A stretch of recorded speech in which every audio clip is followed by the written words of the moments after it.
श्री शिवाय नमस्तुभ्यं। श्री शिवाय नमस्तुभ्यं। श्री शिवाय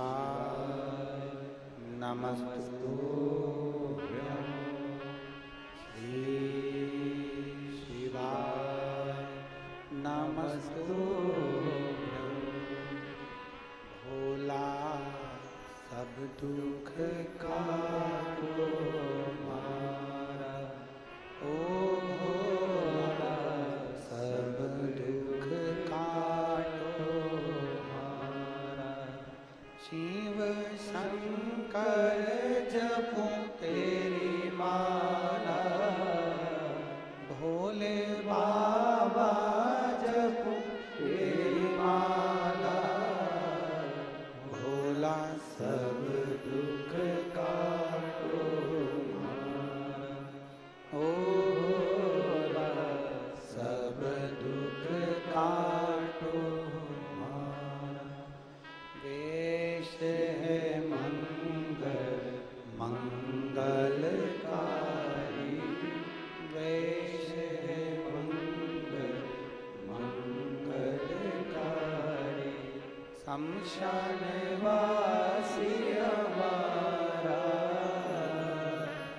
शमशान वासी हमारा।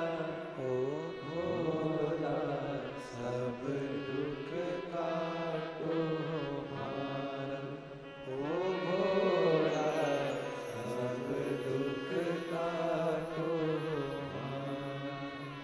भगवान शिव की कथा कर रही है, देवादिदेव महादेव का चरित्र कह रहा है, भगवान देवादिदेव महादेव का संवाद कर रहा है। संत गोरा कुमार जी की माँ और पिता दोनों का पूजन करने का तरीका अलग है, भगवान को रिझाने का तरीका अलग है, दोनों का। गोरा कुमार की, संत श्री गोरा कुमार जी की माता जी रुक्मणी जी शंकर जी के मंदिर में केवल दीप सेवा करती थी, केवल दीप।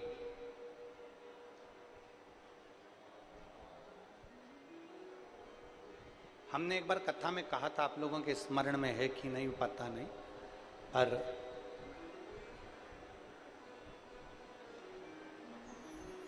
यदि आपने सुना होगा तो आपको याद आएगा कि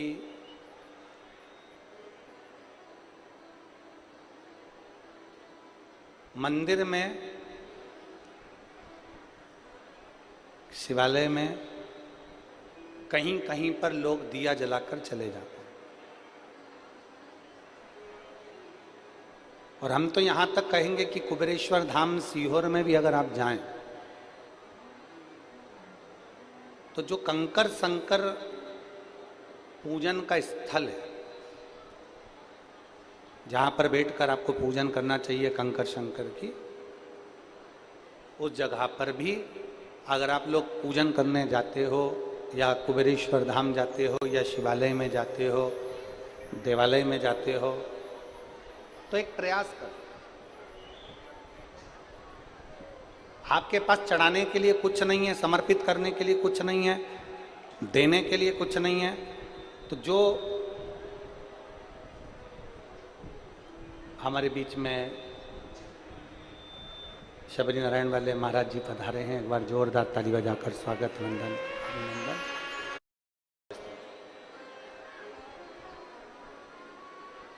आपके पास जल भी नहीं है समर्पित करने के लिए,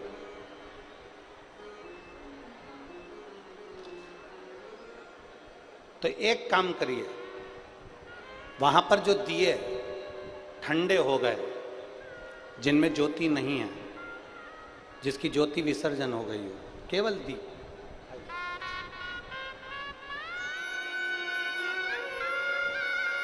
सबरी नारायण वाले महाराज जी यहाँ एक बार जोरदार ताली बजाकर स्वागत वंदन।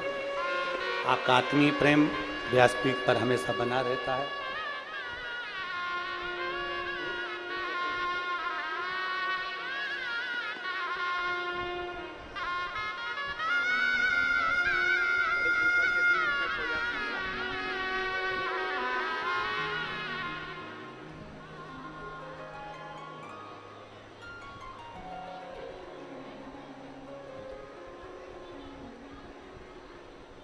मान लो जल भी नहीं है अपने पास में, मान लो कोई सामग्री अपने पास में शिव जी को समर्पित करने की नहीं, मान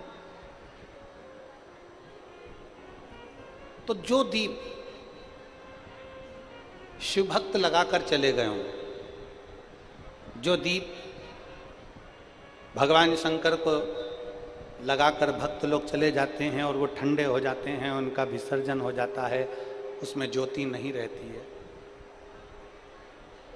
तो वो दीप अगर हम उठाकर एक जगह पर एकत्रित कर कर भी रख देते हैं, एक जगह पर इकट्ठे कर कर हमने रख दिया, तो कभी आप मौका लगिए, कभी जिंदगी में मौका लगे तो ये प्रयास कर कर देखना। जगह जगह पर लोग दिए जलाकर चले जाते हैं, उन दीपक को एक जगह एकत्रित कर कर अगर आप जाएंगे तो आप उसका अनुभव करेंगे कि आप ये अनुभव करेंगे कि आपके मस्तक पर जो पितृ दोष होता है, आपके मस्तक पर जो पितरों का दोष माना जाता है, लोग कहते थे पितृ दोष हो गया, पितृ दोष हो गया, पितृ दोष हो गया, 1 रुपये कमा रहे हो, 1.25 रुपये खर्च हो रहे हैं, हाथ में पैसा नहीं दिख रहा, मानसिक टेंशन बना हुआ है। आप किसी शिवालय में अगर गए हो, कुछ भी समर्पित करने का नहीं है, तो वहां पर जितने दिए ठंडे हो गए हों, उन दियों को इकट्ठा कर कर एक जगह कर एकत्रित भी कर दिया जाए और प्रणाम उन दियों को कर लिया जाए, तो हमारा पितृदोष भी समाप्त हो जाता है। यहां तक शास्त्र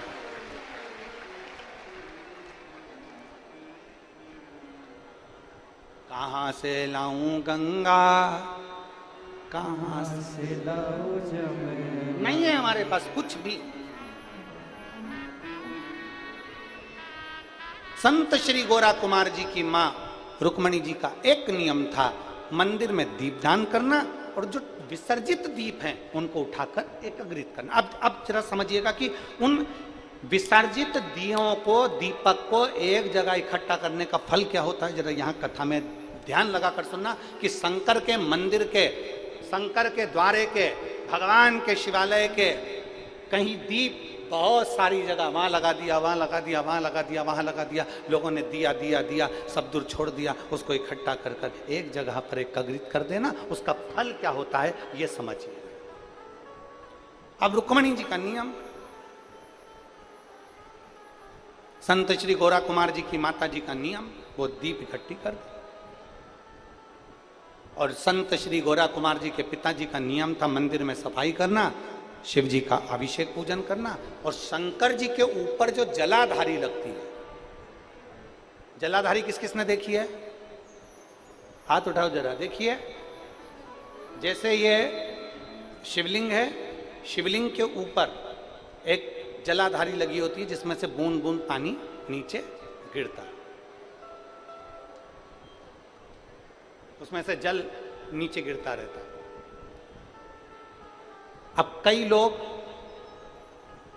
मंदिर की सफाई करते हैं, झाड़ू लगाते हैं, पोछा लगाते हैं, शिवलिंग को धो देते हैं, जलाधारी को धो देते हैं, पर जो ऊपर जो जलाधारी लगी रहती है, जया, विषहरा, शामली बारी, दौतली, देव, ये जो जलाधारी ऊपर जो लगी हुई है, जिसमें से एक एक बूंद पानी नीचे गिर रहा है, कभी अगर मौका मिल जाए, कभी मौका मिल जाए और एकांत में कहीं का शिवलिंग मिल जाए और तुम्हें अगर मौका मिल जाए, तो एक बार अपने घर से जल उतनी मात्रा में लेके जाओ जितना उस जलाधारी में पूरा भरा जाए, और जलाधारी का पानी ऊपर से भी झलके और नीचे से भी निकल जाए। कभी अगर मौका लग जाए तुम्हारे जीवन में और कहीं तुम्हारे घर के पास में कोई शिवलिंग हो, तुम्हारे घर के पास में कोई शिवालय हो, मंदिर की साफ सफाई आपने कर दी, झाड़ू बुआरी कर दी, उसके बाद में मंदिर में शिवलिंग को आपने अच्छा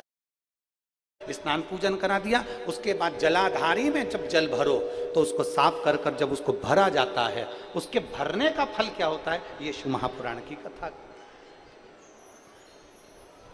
जलाधार, अब यहां शास्त्र कर रहा है, शिव महापुराण वर्णन कर रहे हैं। संत गोरा कुमार जी के पिताजी, संत गोरा कुमार जी के पिताजी जलाधारी की सेवा में रहते हैं। जलाधारी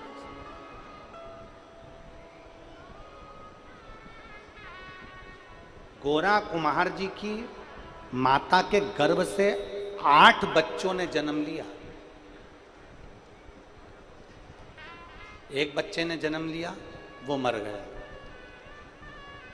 दूसरे बच्चे ने जन्म लिया, वो मर गया। तीसरे बच्चे ने जन्म लिया, वो मर गया। ऐसे 8 बच्चे माता रुक्मणी जी और माधव जी के चले गए। 8 बच्चे।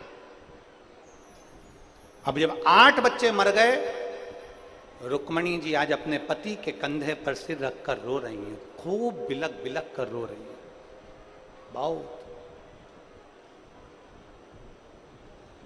श्री माधव जी ने कहा, रुक्मणी क्यों रो रही है? रुक्मणी जी कहती हैं, मेरे 8 बच्चे चले गए।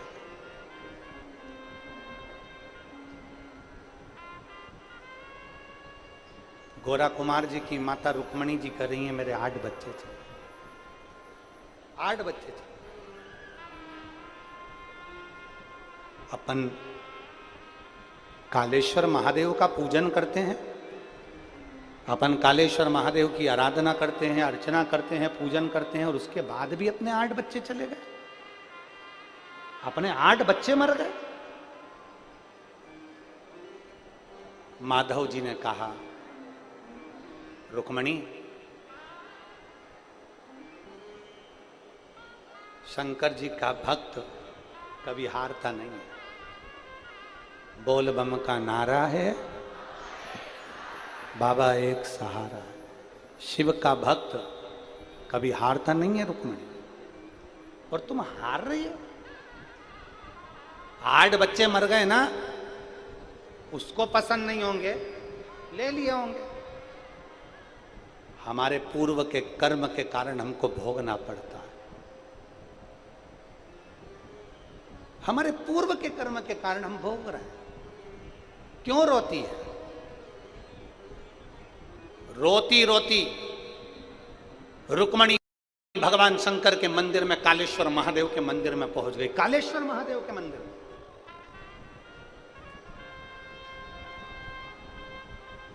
महाराष्ट्र में आज भी पंढरपुर से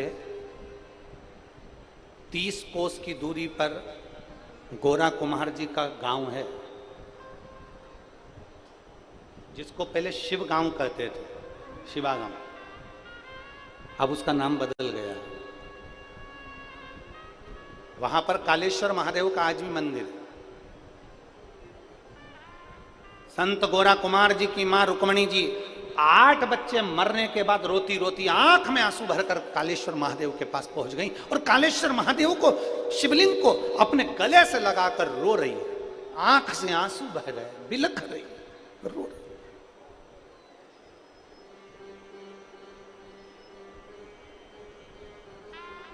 नैनों से जल बह रहा है, रो रही। और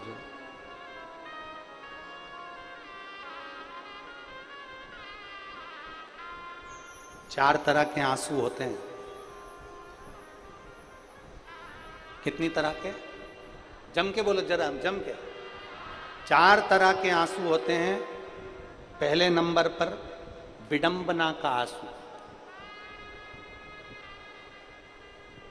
विडंबना का आंसू कैसा होता है? 4 लड़के गंगा जी नहाने गए, खूब मस्ती में नहाए, लौट के आए। अब उन्होंने विचार करा, जरा गिनती लगा लो, 4 ही आ गए कि नहीं आए। गिनती लगाई, 1 2 3। रोने लगा, अरे एक तो रहेगी गंगा में।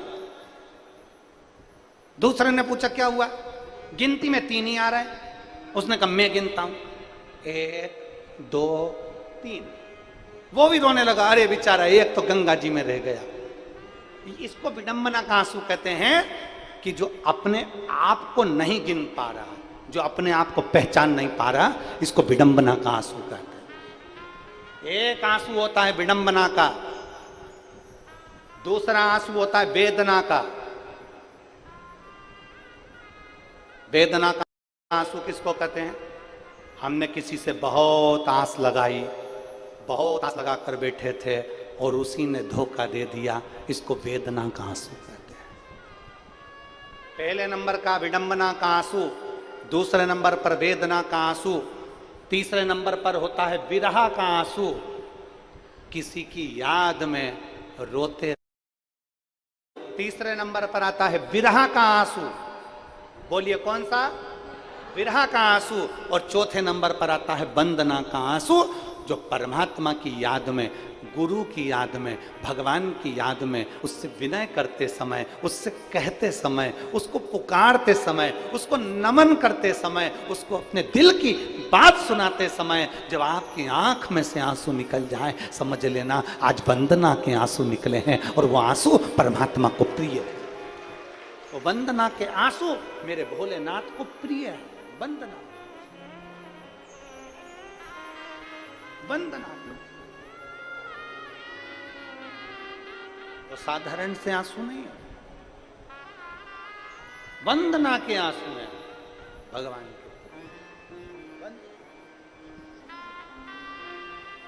अब माता रुक्मणी शिव जी के मंदिर में जाकर रो रही हैं। वो कौन सा आंसू है, 4 आंसू में से वो कौन सा आंसू है, बोलो जम के, जम के बोलो जरा, कौन सा आंसू है, वंदना का आंसू। गले लग गई, शिवलिंग को अपने हृदय से लगा लिया, हृदय से, हृदय से।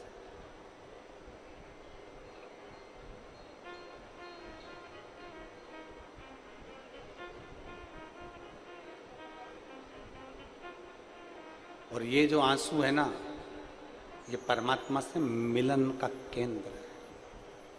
ये जो आंसू है ये परमात्मा से मिलन का बिंदु है। ये वंदना का आंसू, वंदना रो रहे।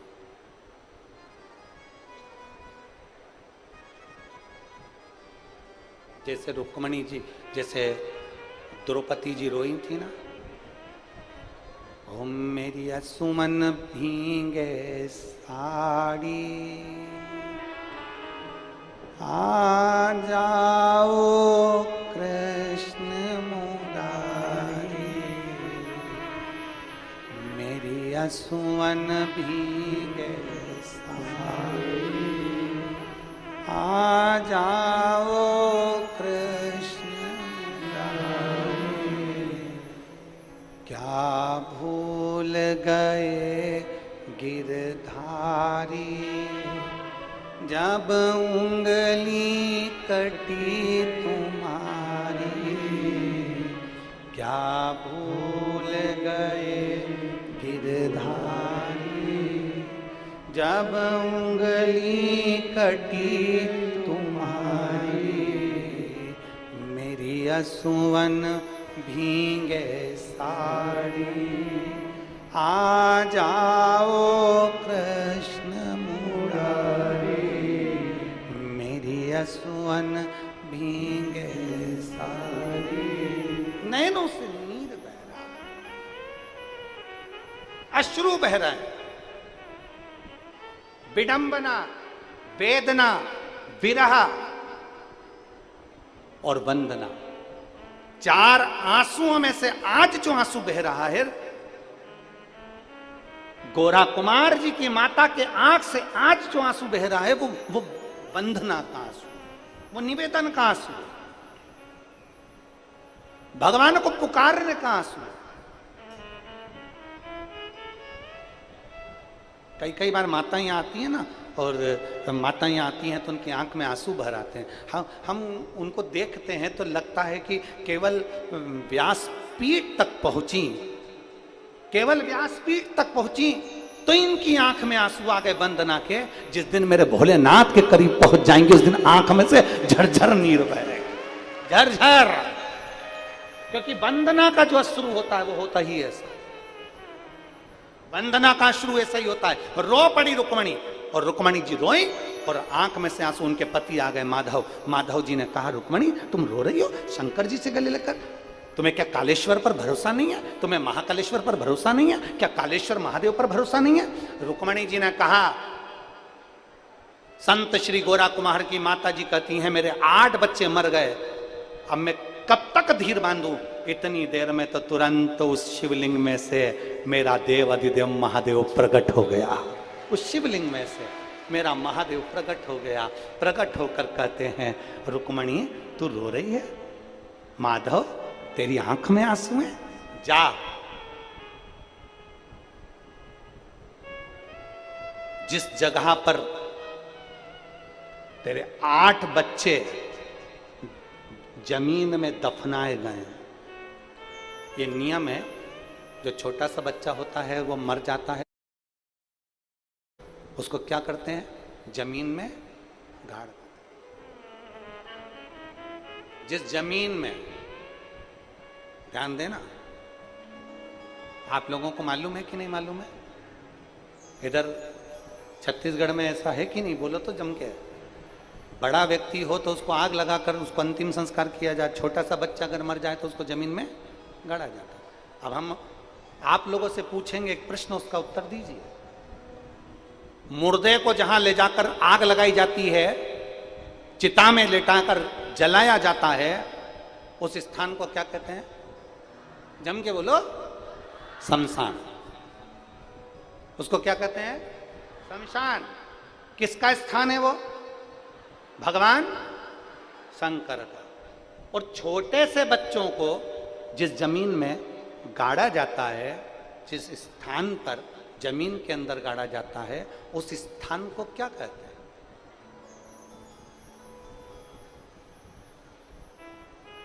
अरे बोलो ना जल्दी से,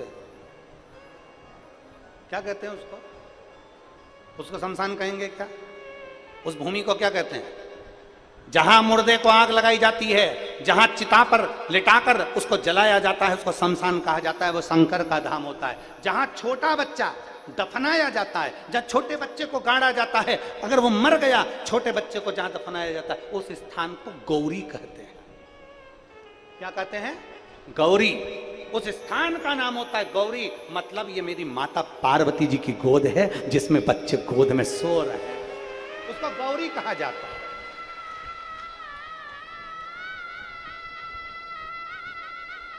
मेरा काल अधिपति प्रकट हुआ, शिवलिंग में से आवाज आने लगी और मेरे महादेव ने कहा जाओ माधव, अपनी धर्म पत्नी रुक्मणी को ले जा और गौरी की भूमि पर जाकर जिस जगह से तू खोदेगा, जिस जगह पर तूने तेरे 8वें नंबर के बेटे को गाड़ा है, उस जगह को खोदना, उसमें से बच्चे को निकालना। बच्चा तो मर गया, मरे हुए 4 महीना हो गया, कैसे जीवित हो सकता है? माधव की आंख में आंसू, भोलेनाथ वो तो मर चुका है। शंकर भगवान कहते हैं तू उस बच्चे को निकाल तो जाकर। 4 महीने पहला मरा हुआ बच्चा जब जमीन में से खोदा गया, मिट्टी को हटाया गया, मिट्टी को हटाकर बच्चे को जब निकाला गया, निकालते से ही शंकर पार्वती जी सम्मुख में आए और पार्वती ने कहा ये मेरी गोद है इसलिए इसको गौरी कहा जाता है, मैंने इस बालक को प्राण दे दिए हैं।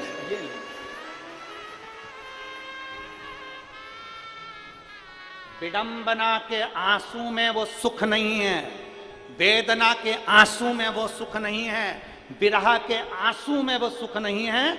जो सुख, जम के बोल दो, वंदना के आंसू में है। और वंदना के जब आंसू निकलते हैं तो मेरा महादेव छप्पर फाड़ कर लुटाना चालू कर देता है।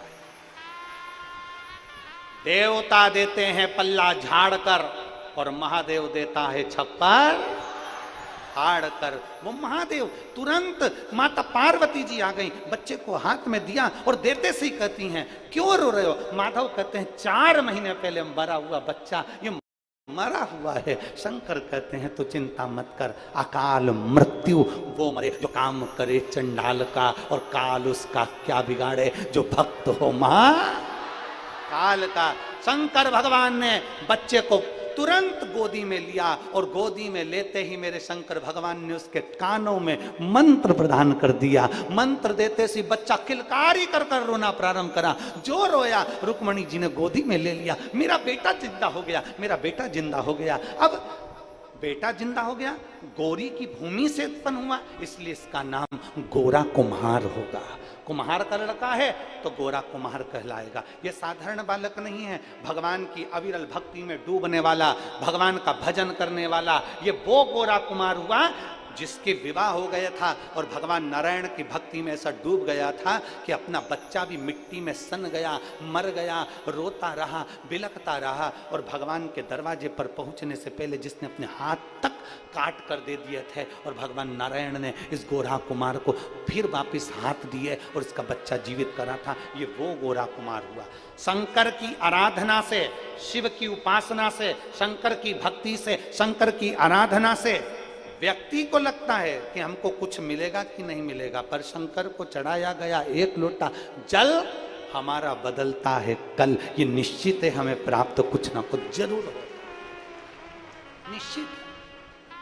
और मैंने तेरे ही बाबा तेरे ही भरोसे हवा बिच उड़ती जावांगी, बाबा डोर हर तो छड़ना कटी जावांगी। भोले मैं तेरी शंभो मैं तेरी हवा बिच उड़ती जावांगी, बाबा डोर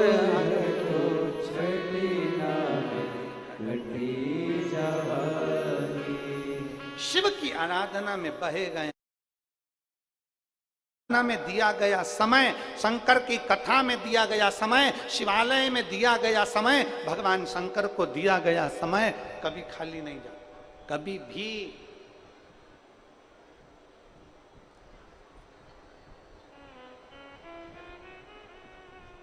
आप अच्छा करते रहो, दुनिया के लोग अपशब्द कहते रहेंगे। आपका काम है जगाने का, जगाते रहो, दुनिया के लोग अपशब्द कहते रहेंगे, ताना देते रहेंगे, गाली देते रहेंगे, आड़ा टेढ़ा बोलते रहेंगे। आप अपना फर्ज अदा करो, आप अपना कर्म करते रहो। एक व्यक्ति ने मुर्गे से पूछा, अच्छा कई लोग हमसे कहते हैं गुरुजी मुर्गा भी बोलता है, हमने कहा। एक व्यक्ति ने मुर्गे से पूछा दुनिया के लोग तुझे जीने क्यों नहीं देते? व्यक्ति मुर्गे से कह रहा है दुनिया के लोग तुझे जीने क्यों नहीं देते? बड़ा हुआ काट देते हैं। दुनिया के लोग तुझे जीने क्यों नहीं देते? तुझे काट देते हैं। दुनिया के लोग तुझे जीने क्यों नहीं देते? काट कर खा जाते हैं। व्यक्ति ने मुर्गे से पूछा तो मुर्गे ने जवाब दिया, भैया केवल एक कारण है, लोग मुझे इसलिए काट देते हैं क्योंकि मैं सुबह से लोगों को जगाने का काम करता हूं, और दुनिया में जो जगाने का काम करेगा दुनिया उसको काटने का काम करेगा। मुर्गा कहता है कि मेरा एक काम है जगाने का, मैं सुबह से लोगों को जगाने का काम करता हूं, इसलिए लोग मुझे काट देते हैं। और ये दुनिया के लोग है ही ऐसे, जो सत्य बोलेगा, आगे बढ़ेगा, जो तुम्हें जगाने का काम करेगा, जो तुम्हें जनमानस में कुछ परमात्मा की भक्ति प्रदान करने का कार्य करेगा, जो जनमानस में तुम्हें जगाने का काम करेगा, दुनिया के लोग उसको काटने का काम करते हैं। कैसे भी इसको नीचे गिराओ, कैसे भी इसको टूल करो, कैसे भी इसका पांव पकड़ के गिराओ, कैसे भी इसको नीचे लाना। गाली देंगे, अपशब्द कहेंगे, ताने देंगे, आड़ा टेढ़ा बोलेंगे, जितनी उनकी कैपेसिटी होगी, जितना उनके अंदर मल भरा होगा, जितनी उनके अंदर गंदगी भरी होगी, वो सारा निकाल देंगे। भले वो कुछ भी करें पर वो अपने भीतर की सारी गंदगी निकाल देंगे। शिव महापुराण की कथा कहती है, पर मुर्गे का काम है जगाना, भले मर गया पर जगाना बंद नहीं करा। उसी तरह आपका काम है आगे बढ़ना और जनमानस को जगाना, पीछे मत हटना, अग्रण्य चलना है। क्या किसको रोइए, चादर तान के सोइए, आग लगे बस्ती में अपन रो मस्ती, बोल बम का नारा है सारी समस्या का हल। कोई जल्दी बनता है, कोई लेट बनता है, शिव को जल चढ़ाने वाला एक दिन सेठ जरूर बनता निश्चित है। एक विश्वास जागृत, एक पत्र है देखिए,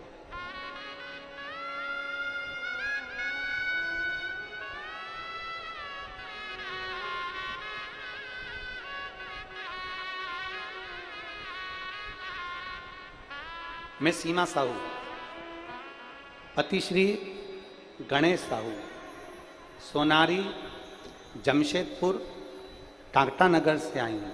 मेरा मोबाइल नंबर ये है, कहीं बैठी हो तो हाथ हिला सकती हूँ।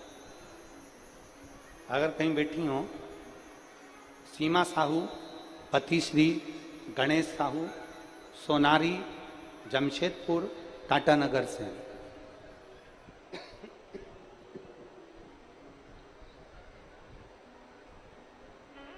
पत्र को आस्था चैनल पर और एलईडी पर आप पढ़ सकते हैं। एक लोटे जल का क्या गुणगान करूं गुरुदेव, मेरा मोबाइल नंबर ये है। मेरे पापा श्री रंती राम साहू, ससुर जी के मुंह में घाव हो गया था और अचानक से मुंह में ब्लड आना शुरू हो गया। हम सोच में डूब गए, ऐसा क्यों हो रहा है। जब हमने डॉक्टर को दिखाया तो डॉक्टर ने उनको कैंसर बता दिया। हम डर गए, ऐसा कैसा हो गया, रोने लग गए। इतनी बड़ी बीमारी हमारे पिताजी को हो गई। मेरे अपने पिताजी नहीं थे, सास ससुर को ही माता पिता मानती हूँ, और पिताजी के शरीर में इतना बड़ा रोग हो गया। देखकर अब कहीं ससुर का साया भी मेरे सिर से ना उठ जाए, बड़ा दुख हुआ गुरुदेव, बहुत रोही। डॉक्टर से हमको जाकर विनती करी कि इनको जल्दी ठीक कैसे हो सकता है, तो डॉक्टर ने कहा इनका ऑपरेशन करना पड़ेगा। कैंसर पूरे मुंह के अंदर हो गया है, उसको ऑपरेशन की जरूरत है। हमने डॉक्टर साहब से ऑपरेशन का थोड़ा सा समय मांगा और मेरी माँ और भाभी ने कहा तुम चिंता मत करो, बाबा के ऊपर भरोसा करो, शिवलिंग पर एक लोटा जल चढ़ाना चालू करो, बाबा सब अच्छा करेंगे। मैं अपने घर के पास वाले शिवालय में जल चढ़ाने के लिए बाबा को विनती करके थोड़ा पानी घर ले आती, पापा को थोड़ा थोड़ा कुंदकेश्वर महादेव का नाम लेकर 10 दिन तक पानी देती रही और बाबा देवाधिदेव महादेव पर जल चढ़ाती रही। मैंने बाबा की ऐसी कृपा, हम दूसरी बार जब डॉक्टर को जांच कराने के लिए गए तो डॉक्टर ने कहा घाव सही हो गया है और कैंसर की रिपोर्ट भी नॉर्मल आई है, उसमें कैंसर नहीं है। मैं बाबा को प्रणाम करने के लिए आई। कहीं बैठी हैं, बाबा दया करना मैं तेरे भरोसे हूं। एक पत्र और बड़ा अच्छा है, ये भी सुनिए।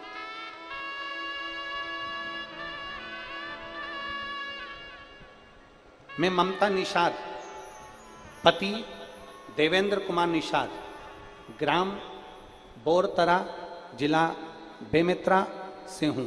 कहीं बैठी हो तो हाथ हिला सकती है। अगर कहीं बैठी हो तो हाथ हिला सकती हैं। मैं ममता निषाद, पति शैलेंद्र कुमार निषाद, ग्राम बोरतरा, जिला बेमेत्रा से हूँ। शिव महिमा का मैं क्या बखान करूँ गुरुदेव, बाबा ने तो मेरी किस्मत ही बदल दी।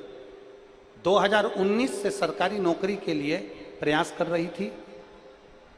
कई जगह मैंने पंडितों को हाथ भी दिखाया तो उन्होंने कहा तुम्हारे भाग्य में सरकारी नौकरी नहीं है। मैं हार मान गई और गुरुदेव तभी मेरी माँ ने कहा कि तू पशुपतिनाथ का व्रत कर देख। हम गुरु जी की कथा सुनते हैं, वो बोलते हैं शंकर भाग्य पलट देता है, तू भगवान शिव की आराधना कर, हमने पशुपतिनाथ व्रत करना प्रारंभ किया। अक्टूबर 2023 में आपकी कथा कोड़िया में हुई।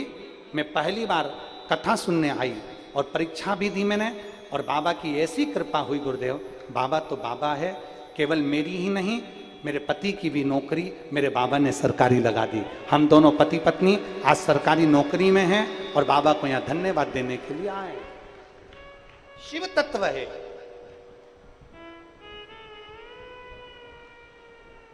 ममता निषाद, पति शैलेंद्र कुमार निषाद, ग्राम बेम बोरतरा, जिला बेमतरा से हूं। ये ओघड़ी है सब। मेरे बाबा दया करना, मैं तेरे भरोसे ना घर के भरोसे हूँ, ना परिवार के भरोसे हूँ, ना घर के भरोसे परिवार के भरोसे हो। मेरे बाबा दया करना, मैं तेरे भरोसे हो। भोले बाबा दया करना, मैं तेरे हम उसके आश्रित हो जाए।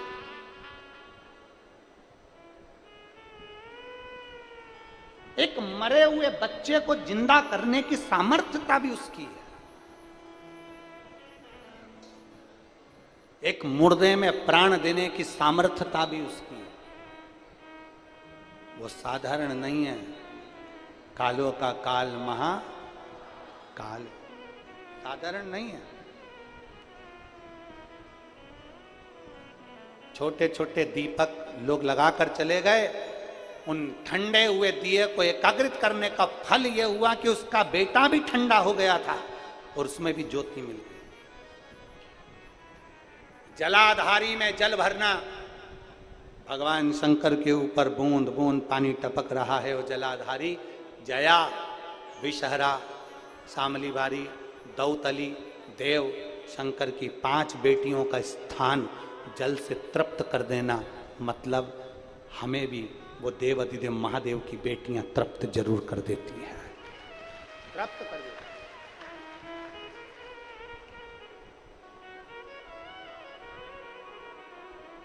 आराधना का फल खाली नहीं जाता।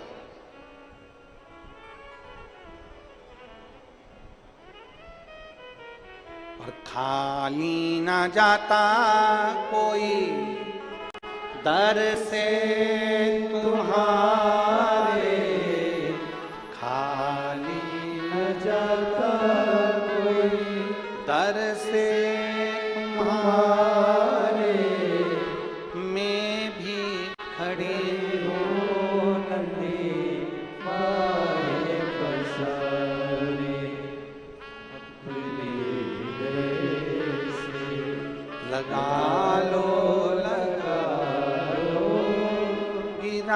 जा रहा हूँ, उठा लो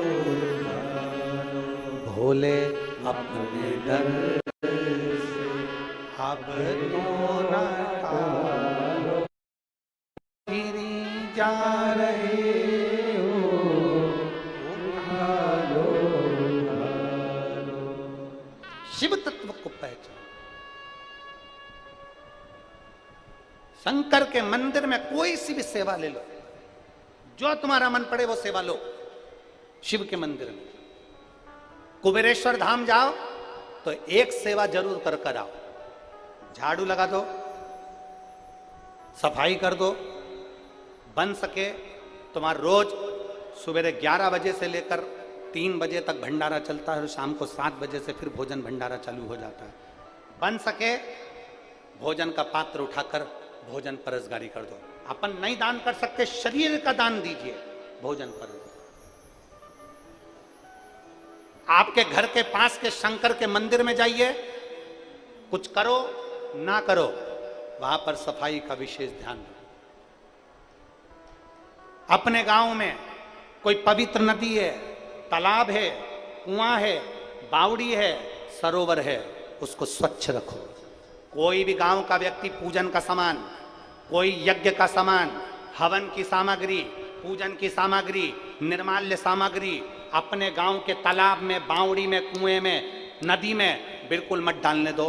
और एक निर्माल्य विसर्जन का रथ बनाओ, उनसे सामग्री लो और किसी पेड़ के नीचे उसको गाड़ दो, जिससे वो खाद बनकर वृक्ष के लिए अच्छी रहे। नदी, नाला, सरोवर, तालाब, बावड़ी, कुंड सब साफ होना चाहिए, क्योंकि अगर इसमें हम प्लास्टिक डालते जाएंगे, आज गंगा का स्तर नीचे गिर गया, यमुना जी का स्तर नीचे गिर गया, जल का स्तर नीचे आते जा रहा है। केवल पॉलीथीन में हमने पत्तियां सूख गई, भर ली, ले जाके डाल दी, हमने कोई सामग्री ले जाकर डाल दिया।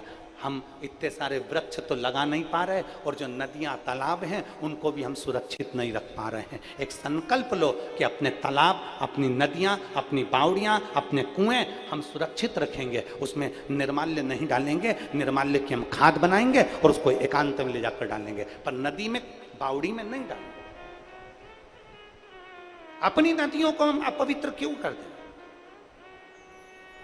हमसे भी कई लोग कहते हैं, महाराज जी ऐसी बात मत बोला करो, भगवान का पूजन का सामान तो नदी में जाना चाहिए। नदी में कब तक डालोगे? पानी रहेगा, जब तक पानी नहीं रहेगा तो किस में डालोगे? फिर तो कहीं ना कहीं गाड़ोगे ना। तो एक खड्डा करो, उस गांव का पूरा निर्माल्य, भगवान पे चढ़ी हुई सामग्री, पूजन की सामग्री सारी एक खड्डे के अंदर ले जाके डालो, जिससे उससे खाद बने। खाद बनने के बाद वो पेड़ पौधे में काम आए। परंतु नदियों को स्वच्छ करिए, नालों को स्वच्छ रखिए, सरोवर, कुंड, तालाब, बावड़ी स्वच्छ रखिए। ये गंदे नहीं होना चाहिए, इनको स्वच्छ रखने का प्रयास।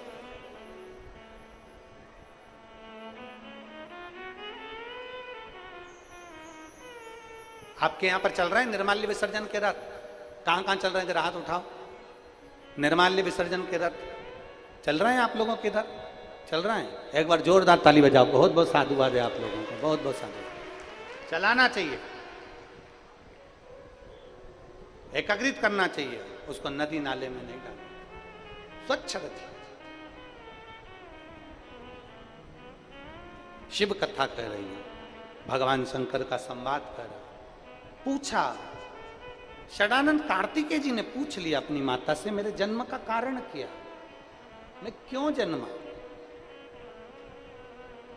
किस लिए मेरा जन्म।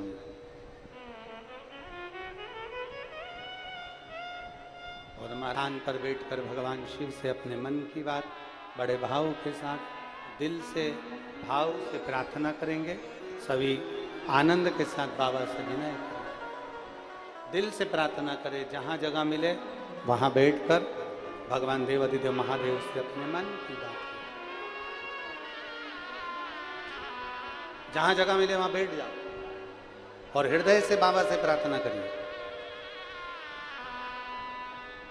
2 दिन की कथा हो रही है, कल और परसों। और वैसे भी कल का जो दिन होता है, क्या कहलाती है कल की रात्रि? जम के बोलो जरा, शिवरात्रि। 7 दिन की कथा में छठे दिन की रात्रि शिवरात्रि। दिल से बाबा से प्रार्थना करो। कल तो कथा का समय यही रहेगा 1 बजे से 4 बजे तक, पर परसों विराम दिवस जिस दिन है, 2 तारीख को जो कथा विराम होगी, कथा का समय सुबह 8 बजे से 11 बजे तक रहेगा। परसों के दिन समापन वाले दिन कथा का समय सुबह 8 बजे से 11 बजे तक रहेगा। टीवी पर 2 बजे से 5 बजे तक रहेगा। टीवी पर कथा का समय 2 से 5 रहेगा, और पंडाल में समापन के दिन का कथा का समय सुबह 8 बजे से 11 बजे तक रहेगा। और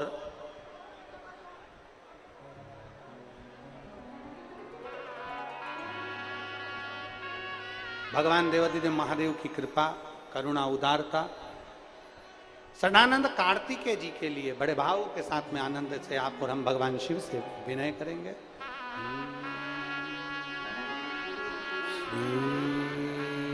शिवाय नमः